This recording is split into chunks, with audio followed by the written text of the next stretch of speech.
only article of clothing women would wear was la nagua. So la nagua was a piece of cloth made out of cotton, arobe, and Columbus, amongst other people, saw it in two forms. So if the girl was unmarried, she would wear it like the first girl here. Young girls who were not married wore a cotton band around their heads, like this girl up here. However, if she was with a partner, she would wear it longer, up to her knees. I read in other places that it was up to the ankles.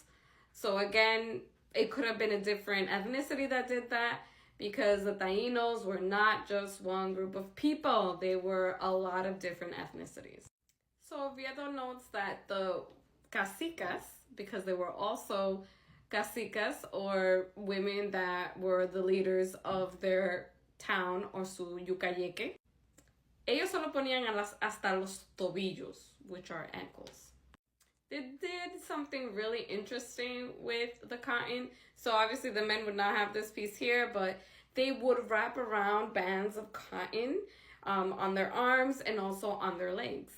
You can see it better in this picture. She has it on both upper and lower arm, and they have it here right below the knee and on their ankles. They were also known to use nose rings, and they called them caracuri.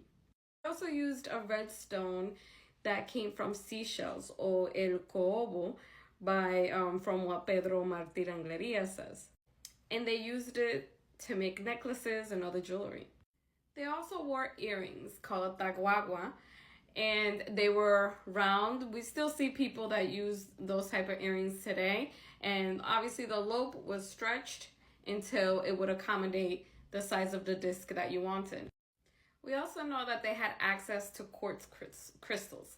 So they also used this to make different amulets and necklaces, different things that they wanted to enjoy. We also know that they wore headdresses, and these were made of different materials, but almost all of them had feathers. And we know that they wore feathers in their hair.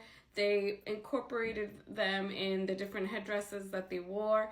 And feathers was, from what I've read in the descriptions that I saw, it was something that was really important to them. The types of feathers, the quantity of feathers meant something. It was a status symbol.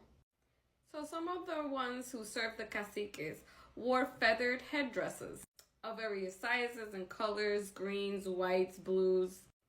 So they wore these on their cacola, la cabeza, and would attach some of the feathers in their caco la muya, el pelo, in their hair.